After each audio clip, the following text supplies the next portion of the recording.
Woman, let's go, I'm hungry. What did we just do? We bought a bus!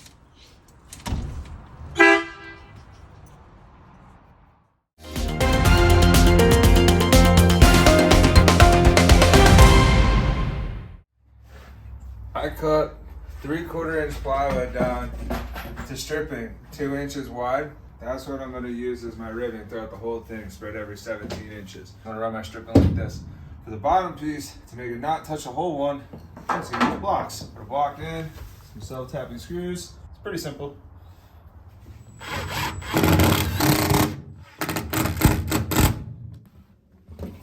I came through and I did Countersink. a countersink hole on each one so the heads don't sit proud. So they sit in. So when I put the next one on, it won't matter.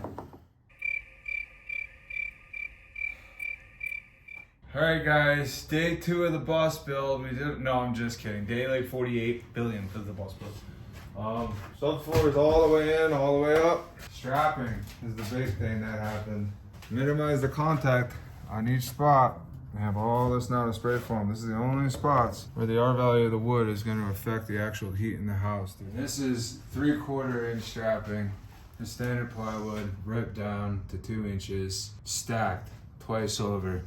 Never meet at gaps. That sucks. That shouldn't be there. It should be tight, but they're not. Always make sure that you don't have stacked on gaps, so that way it's one sturdy piece instead of moving. This is essentially the ribs to your bus. Everything you do after this comes off of these. So you need to make sure they're in right, sturdy, and attached.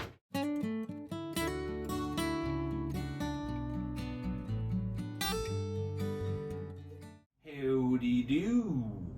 Bus people. It's pretty close to straight, but this way, I'm gonna do it really straight on this side. I'm okay with this side because a lot of it's getting hidden behind cabinets and a couple other things that are just, this side's not important. This side, everybody's gonna see as I hang the ceiling that goes on this. And the easiest way to keep that straight is to make this straight.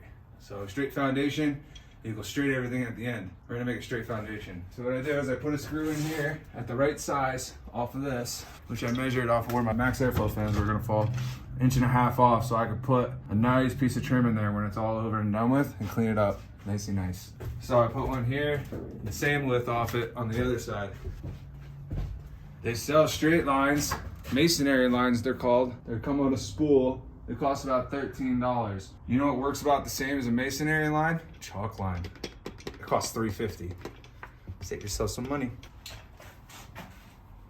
That's it. Go away now. I need to work. Bye.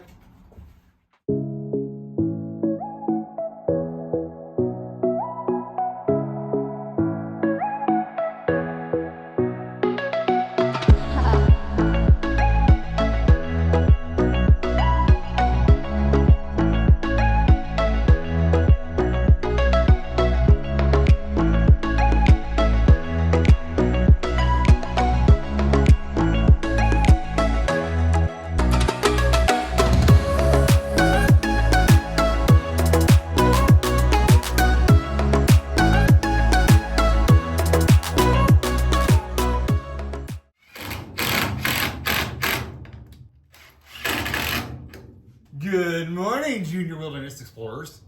No, I'm just kidding. Dave, I don't know. Framing. Framing, super fun stuff. So, we have them all in, attached to the metal, to wood, to metal screws. Don't get them from Home Depot. At Home Depot, they all come in this standard bit. No good. When you go and you get them from Lowe's though, they come with a little star. Makes it a lot easier for them to go in, because it's pretty hard to get them to go through above your head and to keep these lines straight. So we're putting all these in because when we attach our lawn boards, they're gonna run this way. Our ceiling, our finished ceiling is gonna go this way. So we do fasteners to do that. And everybody else blocks wood here, like that, and like that, and like that. And that's how they get their wood run that way. But what that does is that's how you get, if it's hot outside or cold outside, it goes from this metal to the wood to the inside of your bus. No good in a school bus. It causes condensation, it causes all kinds of bad things, mold, and make your bus really, really uncomfortable too. We're trying to avoid that by making little contacts. So this is all that will touch. So as we come down this line, we're attaching these. That's how we're gonna get our lawn boards in. Next step after this is running our power. We'll start running some 12 volt, get some lights going in here. Big news. last one is very, very soft. If you pull it too tight, you'll break this. So it's okay to have that gap there. That's fine. This is all coming in and getting spray foamed. As long as they're on there with screws, that gap is fine. If you pull it too tight, you'll break these. It's plywood. But you see how it's flexing? It's allowed to flex, we just got very careful.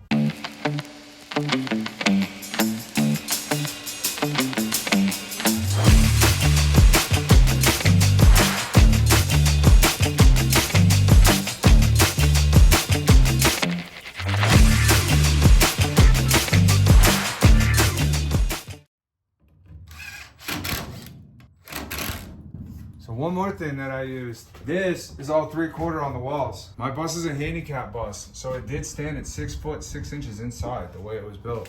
But I put 3/4 inch subfloor in with 2 inches of insulation underneath it. So we lost a lot on the ground, but I wanted the insulation underneath me.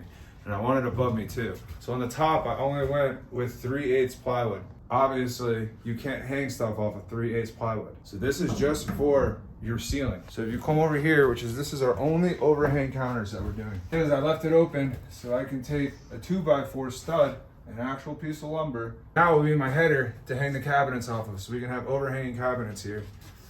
Guys, framing is 99% done. We just ran out of plywood right there.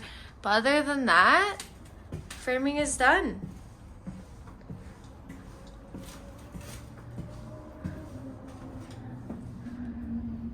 Right, Shane?